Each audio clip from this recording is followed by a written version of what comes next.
Just a disclaimer, for my episode here, I go into a lot of physical abuse and some trauma that I experienced, so be prepared for that when you tune in. Warning, this podcast contains violence, sexuality, gore, and other horrible and disturbing things. Listener discretion is advised. Also, the hosts of this venture are ignorant dipshits, so please do not take anything they say as fact. And enjoy the show. Now, are you sitting comfortably? Good. Then we'll begin. Today we had 15 homicides and 63 violent crimes, as if that's the way it's supposed to be. The atoms in your left hand probably came from a different star than your right hand. It is our basic human right to be fuck up. A second plane now has crashed into the other tower of the World Trade Center. Putting chemicals in the water that turn the friggin' frogs gay. The defendant shall be incarcerated for the rest of her natural life with no possibility of parole. You are not machines. You are not cattle. You are men. We were somewhere around Barstow, on the edge of the desert, when the drugs began to take hold.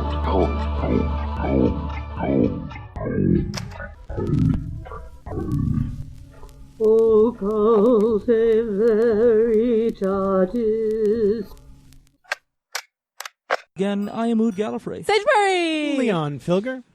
And in studio with us, it's Robot yet again. And Richard Bigley. Get out, you fucks. I won't.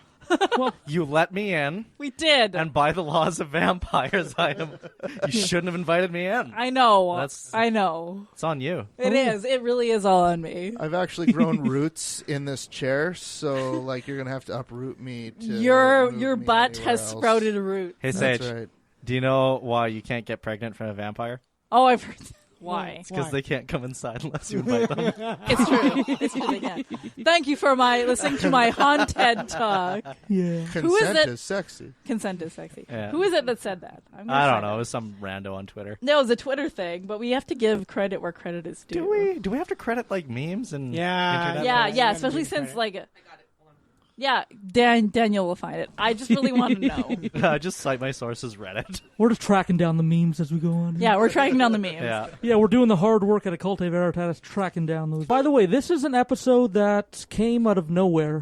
Basically... No, it came out of Leon's previous episode. Yeah, we thought that we were pretty done. Much.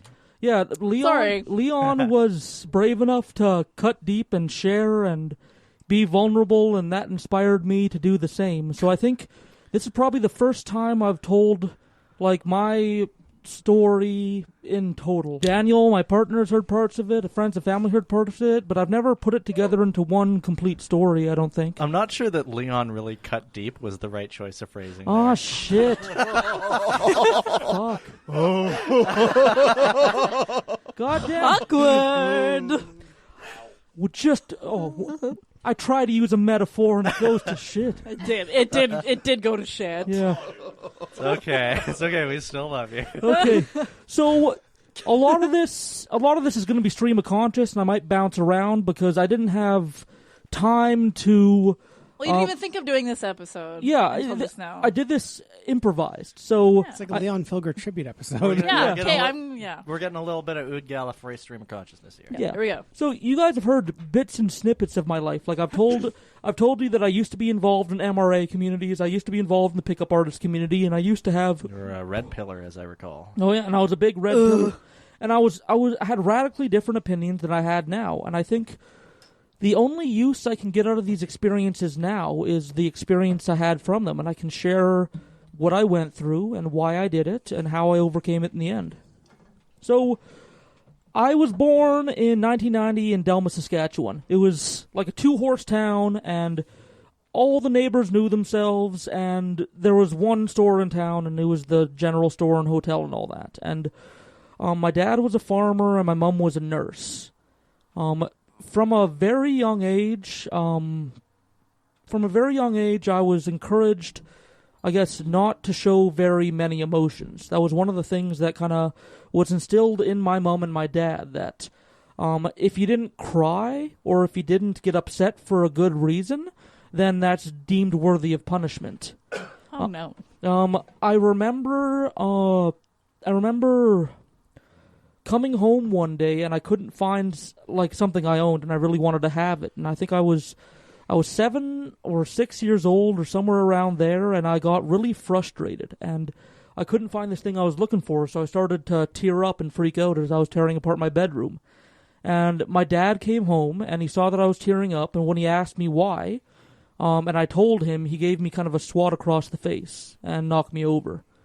And it was kind of that negative reinforcement like training that I had all throughout my childhood. My dad never wanted to see me cry outside of a funeral, pretty much, or outside the death of a pet. And even then, I shouldn't have it too often. There's an appropriate time, a place, and amount. Yeah. Yeah. And it got to other emotions as well. Like appearing too happy was also another one. Like if I got too happy and giddy about doing something, my dad would either hit me or make fun of me to the point where I was brought down to a more average level. Ood, yeah? I'm sorry that happened to you. Yeah, that's shitty. Yeah, and like he was a very stoic man then. Pretty much, he was very stoic and soft spoken, and he's a lot better nowadays. It's just that it took him so many years to find medication that dealt with his anger problems. Right. And he's tolerable now. Like I can stand him now, but it was a horror throughout my childhood. I remember one incident, like the whole happiness thing, is I was excited to go to a Pokemon card tournament. I think I was 9 or 10 years old. And I was excited, and I was like organizing my card deck, and I had a big smile on my face, and I was picking like what I wanted in my deck and all that. And my dad said something along the lines of, "You shouldn't be excited about a bunch of cards." And I think he called me like the faggot a couple times, because expressing too much emotion or getting too happy about something was faggoty in his mind. I'm sorry I have to use that word. I just want to quote my father. So I was also trained kind of with negative reinforcement that I shouldn't get too excited about things in childhood. And as I grew up and my brother and sister were born, I bore a lot of my dad's anger. I've always taken the role of being kind of a protector. And even as I went into my adult life, I went into certain work fields that were like security and different things where I could like handle emergencies and protect people. Even when I went in the cadet program, that was kind of a mentorship protection thing. And it started out when I was young, when I had to start to protect my brothers and sisters. Now, I take after my dad. So I'm big, I'm strong. I'm usually the strongest person in a small group of people. And I've used that to defend my brother and sister against my dad on a few occasions, because my brother and sister take after my mum, who is slight and petite, and the whole my mum's side of the family is kind of slight and petite. And my dad, I felt like when he went after them and started to beat them, like I could take the brunt of it. And if I ever stood up to him, he would immediately turn the anger upon me so I could protect them.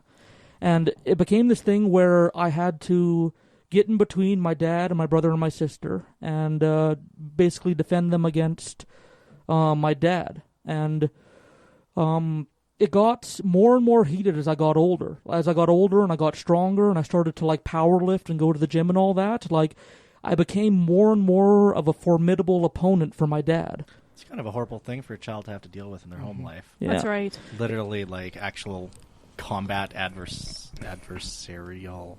Yeah. Reality. We'll have to think about that. Yeah.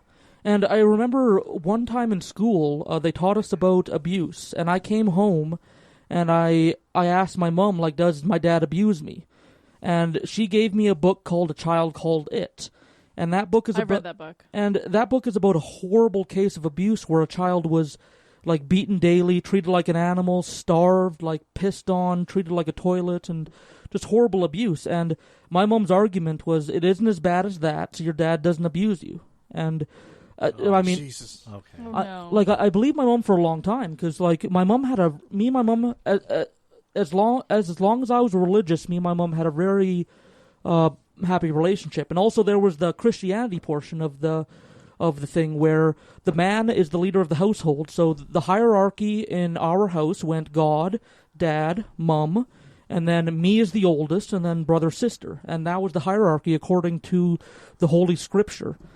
And it often went like that I was expected to, I guess, do more than my brother and sister. And like I said, as I got older, my dad, I got stronger, and my dad became more and more of a formidable opponent, and I became more of a formidable opponent. So we really started to damage each other. We would leave bruises, we would break fingers, we'd break thumbs, like we would tear skin, and it started to get like really, really bad. I remember there was one time, I think I was like a smart-ass teenager. I think I was 15 or 16. Mm-hmm. And I went to my grandparents' house for Christmas. And my dad at the time was lying to my grandparents and his extended family that he quit smoking. And he was telling them all that he quit smoking, that he'd been done for a month, and he told the whole family to go along with it.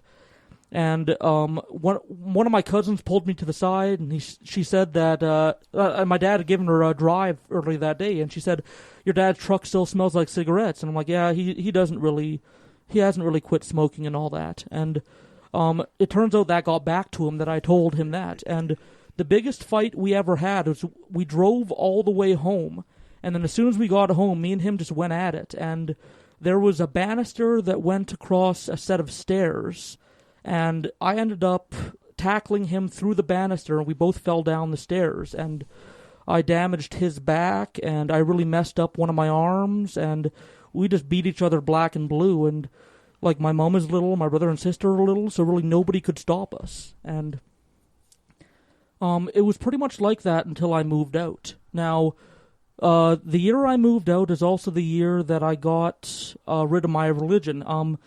I saw the movie Zeitgeist, and as stupid and bullshit-ridden as that movie is... Stupid movie. Oh, yeah. It's bullshit wall-to-wall. Like, even the religious portion has no historical really proving. They just do sloppy research all around. Yeah.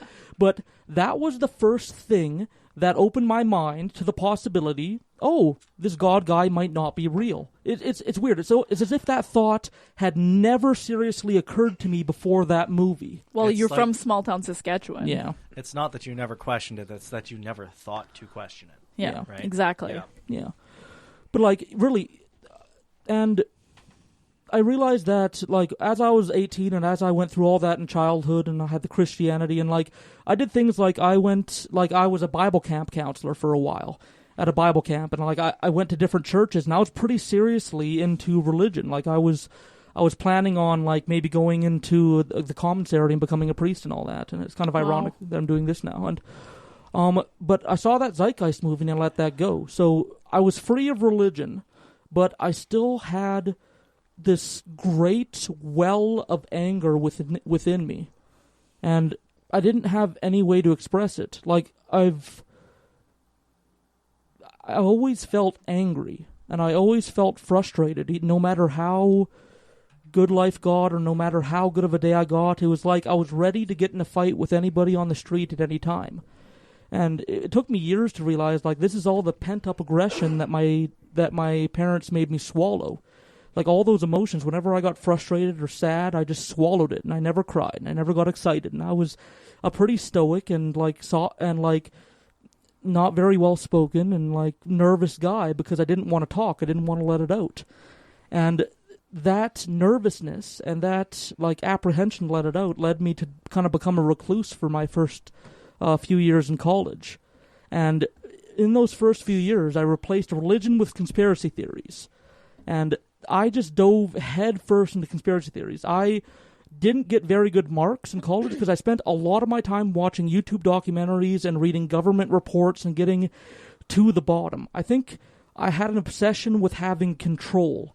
And the control and certainty I found with religion, I had to replace with conspiracy theories. Because if I could figure out what the man in the dark in the smoking room were doing with the conspiracy theory, I could feel like I have some sort of control. That definitely sounds like what you were trying to do, like in my layman's opinion. Yeah, I mean, I've never gone to a therapist about any of this. I really probably should someday, but I haven't yet. And therapy's awesome. Yeah, therapy's incredible. Yeah, I fear getting vulnerable with people because I was trained all through childhood that vulnerability deserves physical punishment. And well, you're getting vulnerable with like hundreds of people right now. yeah. Yeah, actually.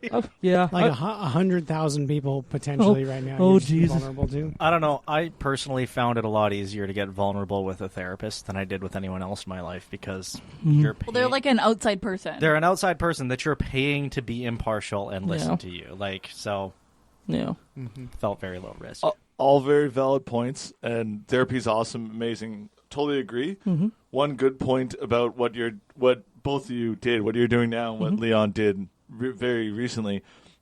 There's kind of a mask of anonymity when it comes into something like a podcast where you're using a pseudonym, Ood. Yeah. Everyone knows. So you're getting vulnerable with 8 people in the room right now? Yeah. 9? 8? Yeah. Somewhere, yeah. Instead of 100 or 100,000 or whatever, Yeah. right? There is that Still step of indirectly. anonymity. Yeah. Indirectly, still indirectly. Don't get me wrong. Yeah. It's great for both of you to have that kind of strength and courage to come out. It's awesome, and we definitely appreciate it. I think a lot of listeners will definitely appreciate it too. Yeah. For sure. Congrats to you guys for sure. But anyway, I just wanted to. No, I get that. Like That's fair. That makes me like if I rationalize it like that makes me a lot less nervous. Well, I mean, I would say that the kind of the people in the room have made this room sort of a safe space where you can share, where everybody can kind of share freely without fear of judgment. And I think you like to think, and I would like to think the same as well, that the listeners of the podcast, it's kind of like a safe podcast where you can open up and you're not expecting any sort of retribution back for it from your listeners. Like you'd think that the people listening would all sort of be along the same wavelength. Our listeners are incredible, and it's a lot of them share their you own guys stories, have built a so. great community. Yeah, I know. Like some of my favorite people in the whole world are people that I've met through the podcast. It's so weird and your how mods are all super cool. We started out as a true crime podcast a year ago, and holy shit, have we ever not really been that? Except for me, kind of. Like I'm really into true crime. I think we're just talking about. I think you're a podcast about the truth. Yeah. Like the hidden truth. The hidden truth. Yeah. Which and makes it's sense. many endless forms. Yeah. And sometimes we take on fun truths because if we did dark all the time, it would get real depressing. Yeah, I just I haven't done murder in 2 episodes. Yeah, hence the Pokemon shit. So yeah, hence the LuLaRoe and Frida Kahlo. Yeah. So you're out in college. You're getting into conspiracy theories. Yeah. Where do we go from here? No, that's okay. I'm just bringing it back. Oh yeah, and I was a big follower of Alex Jones back then. He was just starting to get really into the swing of things. That's when InfoWars was really taking off. But they make the friggin' frogs gay. Oh yeah, I know, and I learned that live. Yeah, and I followed him, and I followed a lot of other people, and I read paper after paper after paper, and my couched theory was 9/11. I loved 9/11, and I loved diving into it. And I read the commission report, and I read all the files written by the engineers and all that. And, all up in that loose change. Yeah. Yep. And I felt like the more I knew, the closer I was getting to some grand secret. And it was actually kind of funny. It led me to a different podcast. I typed 9/11 because I just discovered what podcasts were. Yeah. And I found the Skeptic's Guide to the Universe. That's a good one. Yeah. That's a good podcast. And again, I had my whole worldview overturned. The Skeptic's Guide to the Universe, it taught me critical thinking, and it taught me how to pass through good information and bad information, and how to parse what's closest to the truth. And I have them to thank for not following woo and all that today. I feel that I'm a pretty logical, scientifically, as much as I can. You strike me as a very pragmatic person. Oh, yes, good. and I'm so glad that you are. Yeah. It's really fascinating to hear, your progression through all those situations. Yeah. And along that time, I forget what the event was. There was some event that happened in the skeptics community. I think it might have been the Rebecca Watson elevator get shit. Yeah. But that might be a bit too late. I might be thinking of a different thing. But anyways, there was this event that dealt with feminism and women's rights to some degree. And I was active in the skeptics community for a couple years, just the online community. And when that thing happened, it led me to discover MRAs because they were in the comments arguing with anybody else. And again, I had something I could go off of. So I started reading MRA stuff, and I thought that, again, it was kind of another conspiracy theory. MRAs want to fight everybody. Yeah, what is an MRA? Yeah, so I found the MRAs fighting the feminists in the comment section when... MRA, of course, stands for men, really agitated. Oh, yeah. It stands for male rights activist. And as I explained in, I think, the Incel episode, male rights activists would be a wonderful thing if that's what they did. But they choose instead to not confront the issues, but to instead use it as a combative thing to bat feminism over the head. Like, it gets so adversarial that the point is lost. They're no longer care about like areas in society where men are disadvantaged, but they just care about triggering the libs and triggering the feminists. The libtards. Yeah. Less an activism group and more a hate group. Yeah. So I fell deep into that, and again, I had a narrative where I felt like I had everything figured out, and it wasn't. I was feeling bad, and I was feeling angry inside because the damn women were taking control of society and holding us men down. Those goddamn women. Fucking women. Do you see this as the further dangers of religion, where after moving away from God, you were left in the vulnerable state where you were looking for what to believe in? I think so. Like, I have to attribute that sounds to that. right to me. Yeah, like sounds like you were like kind of grasping at straws for something to just like looking have a for anything to hold on to. like a concrete, solid belief in anything. I started worshiping David Suzuki. Yeah. Oh, that's an interesting choice. I was a Hindu for a minute. You know, I never thought of it like that. Just 1 minute, 60 seconds. And start maybe like a month. Yeah. You know, I never thought of it like that, but like me leaving religion, it really left a vacuum in my life. Like, like it fucks you up. Yeah, it does fuck you up. Yeah, and like even today, like if I hear the beginning of a church hymn, I know the whole thing. Yep. Like Daniel will prank me where she'll start to say a hymn or something like that, or she'll start to say something, and I'll need to complete it, or she'll start to say like the whole spiel for the confirmation and all that, and. Well, it's the same with me for like Ukrainian Orthodox stuff. Yeah. Like I know all the calls and responses, and like it feels comforting, and like it still feels good inside me to hear that stuff. Yeah. Like, let us but I think proclaim it's crap. the mysteries of faith. Christ has died, Christ has risen, Christ will come again. For 3 days, they just went to the. Well, it's all that stuff except for Ukrainian. Yeah. Yeah. So like that still runs in my head. I think it was a vacuum, and so.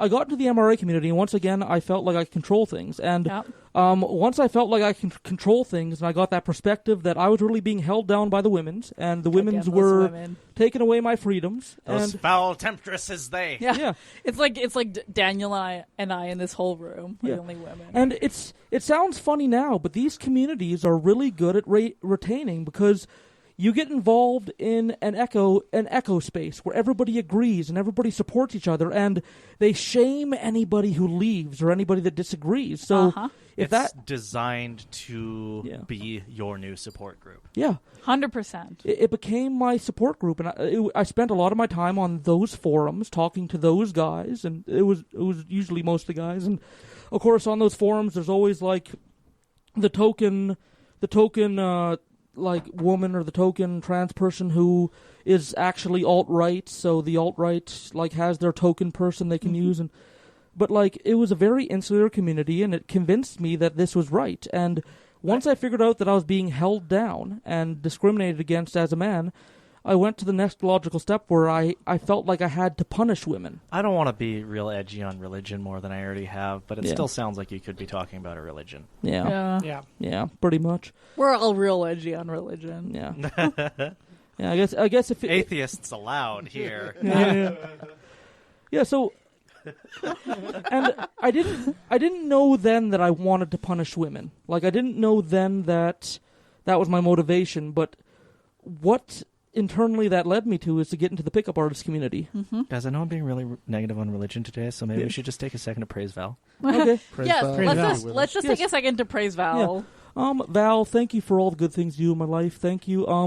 You know what? I looked in my little cubby box under the counter, and there was like a little nug of weed that I forgot about. Oh, praise Val. Praise Val. Yeah, Our Val, who art in heaven, hallowed be thy name. Thy kingdom come, thy will be done on earth as it is in heaven. Give us this day our daily bread, and forgive us our trespasses. We forgive those who trespass against us. And lead us not into temptation, but deliver us from evil. For thine is the power and glory forever and ever. Amen. Hail Val. Hail Val. Hail Val. See, I don't know my fucking fractions, but I know that. I know that. I can say that in Ukrainian. Oh, gee. Okay. Отче наш, що єси на небі, нехай се прийде царство Твоє, нехай буде воля Твоя, як на небі, так і на землі. Хліб наш щоденний, дай нам сьогодні, і прости нам провини наші, як і ми не прощаємо винуватцям нашим, і не веди нас у скупусу, але визволи нас від лукавого. Амінь. I was picturing you reciting a cake recipe. Okay, well that's I was actually because yeah. It's a fucking delicious cake. Literally, I can only think of my grandma baking when I hear Ukrainian. Oh man. God damn it, I'm racist again. Anyways. That's not racist. My grandma's super cool. Okay. I'm sorry, Robot. Your grandma's super cool. Grandma Robot is cool. Yeah. Also praise Val, who's also Ukrainian. The Babatron. The Babatron. Yes. The Babatron 9000. My Baba is also like the best. Okay. She's going to teach me how to make kapushniak. So, nice. And she's going to help me vegetarianize I'm sorry to interrupt, Ood, but also not sorry because praise Val. Please continue. Praise Val. Praise Val. So I got into the pickup artist community, and the pickup artist community, if you ever gotten into it, it is deep. There are so many fucking books and people and seminars and tapes and products, and you can keep on learning forever. If we're going to be speaking Ukrainian, it costs a lot of chlina. Chlina. Chlina. Chlina. Chlina. Halina. Naleshnika. Naleshnika is not right. Gunzunte. No, just kidding. Yeah, so I read... Naleshnika are delicious. That's just like one of 5 words that I know. Yeah. And the tragic thing about the stuff that pickup artists do is some of it works some of the time, which means that there are women out there who can be taken advantage of through this. 100%. Okay, I've been thinking, like, we recorded your pickup artist episode like a couple days ago. Yeah. And it's totally worked on me. Yeah. 100% it's worked on me. Yeah. I mean...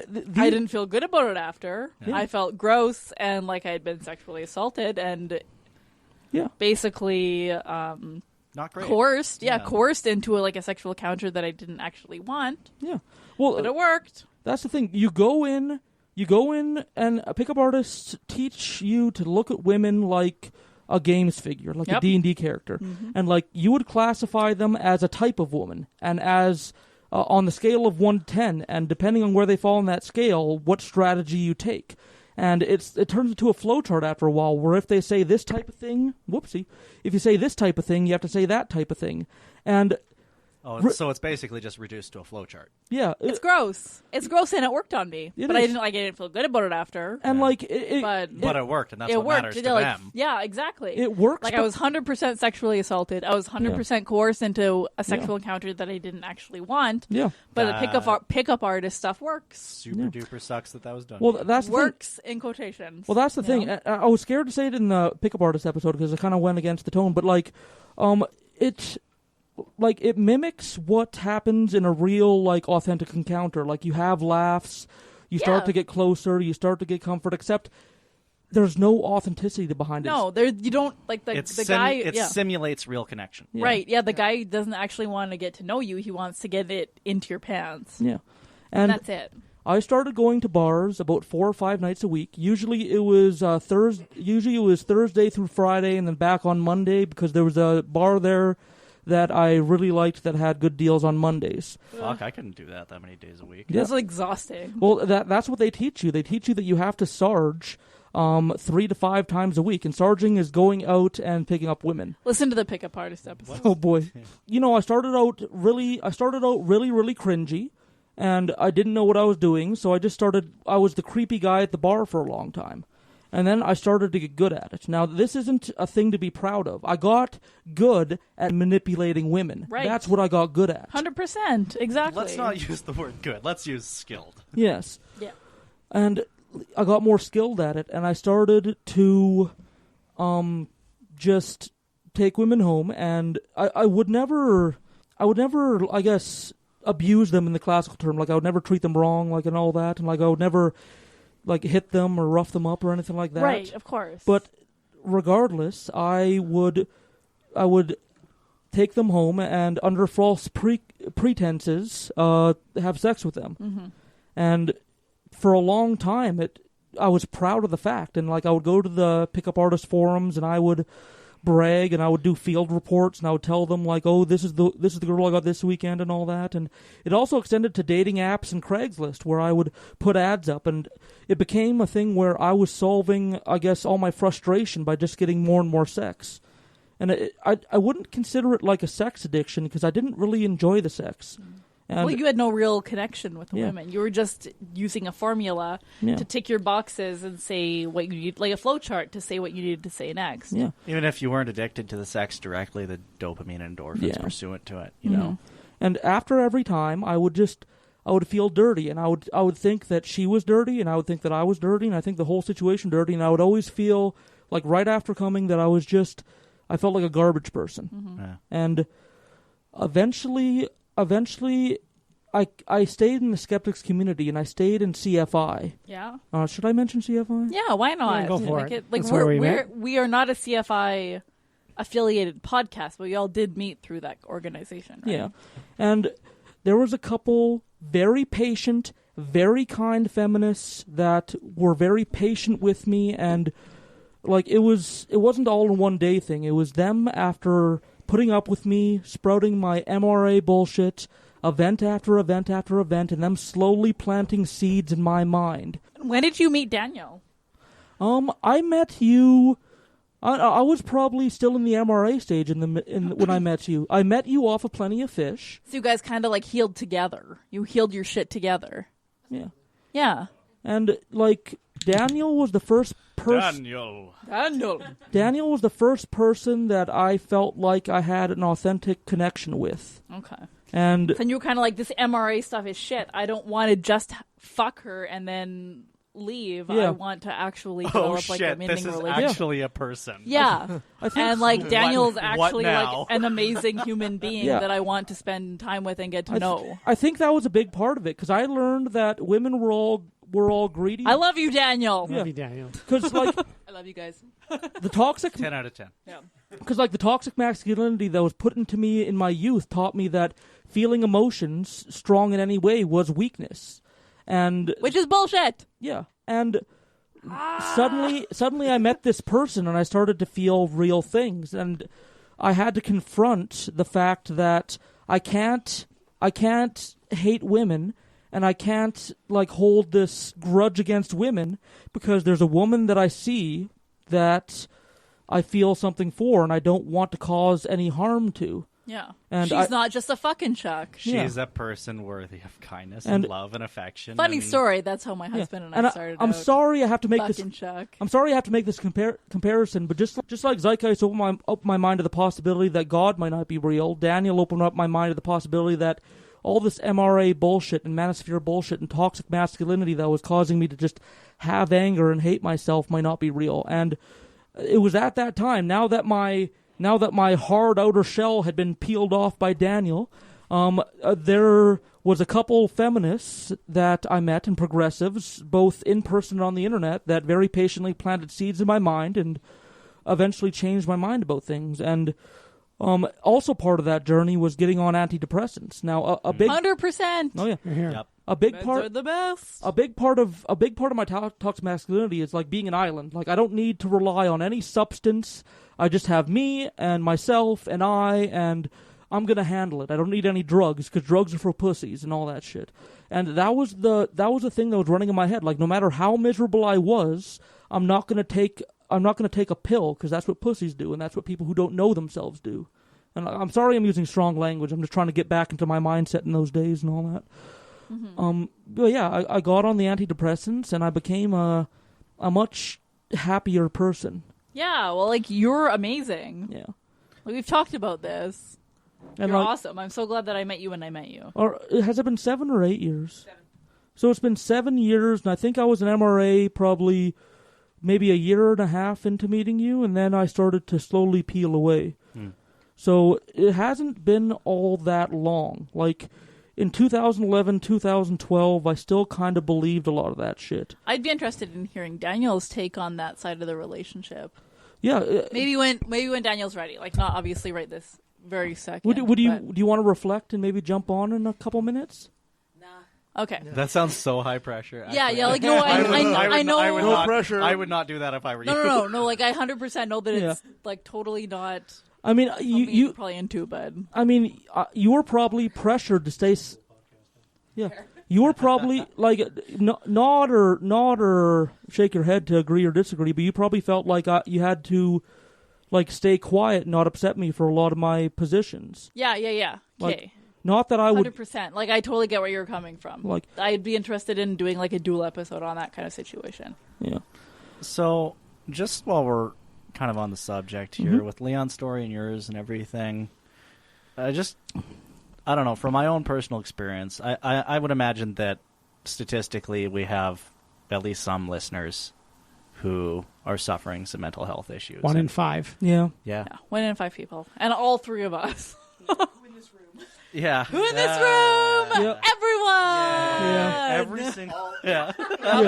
Yeah. It's okay to need help. Yeah. You can struggle on your own, and that's fine. You can feel good about that if you want, but like it takes strength to reach out and ask for help when you need it. And also, meds are really cool now. That can be meds. That can be therapy. Yeah, that yeah, can be yeah, a yeah. loved one. That can be talking to your mom. 100%. It's okay to need help. You don't have to do it on your own. No. Even if you want to like message one of us, like my email address is sagemarieov@gmail.com. Yeah. I have my email on my phone. I will respond to you. Yeah. oodgallifreyov@gmail.com. And you're just probably leonfilgerov@gmail.com. So just hit me up on Twitter @FilgerLeon. Yeah. Yeah, or like hit us up on Twitter. Like we're all elder millennials. Yeah. We all love our phones. I don't have an OV email address, but if you write a letter and then bury it in the ground, I'll receive it eventually. If you write a letter, bury it in the ground. And then cry 3 tears upon it. Yeah, cry 3 tears upon it. Wait for the tree to grow. Yep. And thereupon you shall pick the fruit. Yep. You will take it east to Taiwan. No, you'll take it east 75 paces. 75 paces and 3 paces south for luck. And yep. And you will rebury it, and Robot will receive your message. And then Robot will sprout from the ground.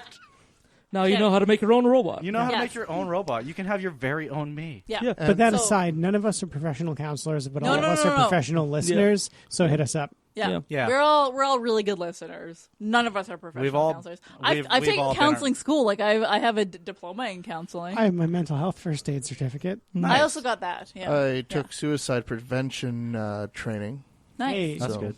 We've all been really around important. the block in one way or another. And also, we've all been like had other. suicidal ideation. Like I've definitely been like a not quite pull the trigger. Oh, I've attempted. Suicidal attempt. Yeah. Like and by the way, like just because like there were some people who were willing to help me out, like that doesn't mean that I expect you to like partake the emotional labor to save somebody. No, because emotional labor is huge, especially in this climate right now. Yeah. If you don't have the emotional labor to like try to save someone, then like don't feel like you need to. Yeah. That's funny. I've always had kind of like that internal sense of like emotional labor. I've always just called it emotional bandwidth. Yeah. I like that. Yeah. Yeah, if you're downloading full bore, you can't play PlayStation. Yeah.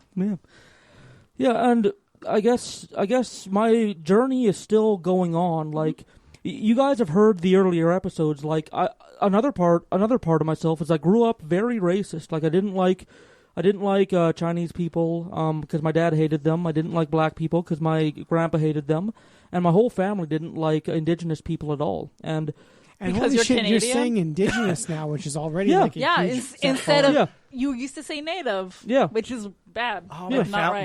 My family calls them Indians. I hate it. Okay, indigenous. I know. Just keep like obviously we have a success story. We fixed dude. I am gesturing grandly at Ood. I don't think my grandpa's going to change. No, my Bob and Dito aren't either. Yeah. They call everyone who isn't white colored folks. Ooh, no. And it's also why like how about not? Yeah. We mean every word of the disclaimer because really we're all still on a journey, we're all still learning, and this call us out on our shit. Please Yeah. call me out on my shit. Yeah, if I say something shitty, tell me. I would like to fix it. You guys have given me far too much confidence because I have not gotten enough like scathing emails about stuff we got wrong. Yeah, okay, give us guess. Where's our 500 tweets about a slightly incorrect fact? Yes, okay, give me 500 tweets about slightly incorrect I made fact. up half of Apollo Soyuz, so just come at me. And I think he used the wrong contraction for there. He used the wrong version of there in a tweet at some point. Yeah. So like, he needs like, I at least doubt that. 20 minutes. Okay, like, I honestly don't think I did that. Yes, and if there's a Leon and I are pretty annoying with our grammar. if there's a spelling mistake on Twitter, that's me. I grew It's up on spell 100%. 100% Absolutely. it's Ood. Ood runs our Twitter and our Yep. like social media, and he's a really he's a beautiful, intelligent, brilliant, smart, wonderful person. But he's a shit speller. Yeah, the English language evades me.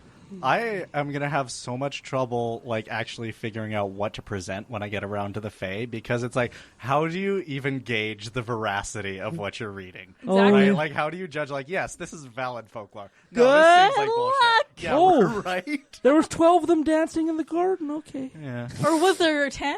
There was 10, and 2 of them were dogs. Yeah. Okay. You see, Yeah, yes. yeah. Anyways, if any of you have journeys that sound similar to mine, and you realize you might be stuck in a toxic place that's teaching you some things that just really make you, more angry and depressed than you were before, just try and reach out. Try and search for things that you may have not considered before. 'Cause 100%. it took me a lot of years to find a path that I'm finally content on, and I'm finally able to kind of build a foundation to live on. You're not a garbage person. Hooray! Yeah, and like I don't feel like any more oppressed because I'm a progressive. It's like learning manners, except in adulthood, because I want to do as much good and as little harm in this world as I can.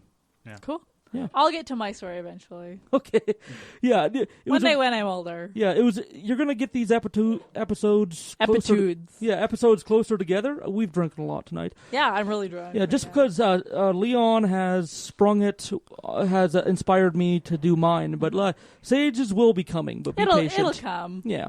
Until then, more serial killers. Yeah, more serial killers. I love serial killers, you guys. Finally, we can get back to a lighter topic. Yes, Caleb. Murder. The more rape, murder, cannibalism, the better. If you love serial killers so much, why don't you marry one? I have not. I'm going to talk about This Robert genocide Latimer. is such a breath of fresh I'm going air. to talk about Robert Latimer. I'm going to talk about the Anthill Kid. Okay, so today I am proud to kiss my kitten's head, love my girlfriend, and express myself in a healthy way, and I feel much happier. Fiance. Okay. I'm going to marry you. Oh, yeah. Ood, I respect you for your journey. Oh, thank you very much. As do I. Here. Yes, and I love you, and I love you and Daniel both so good. much. This turned out really well. I'm glad I decided to come out. So, I've been Ood Gallifrey. Sedgebury. Leon Filger. Robot again. Richard Bigley. Praise Val. Praise Val. Praise Val. There we go. Love you, bye.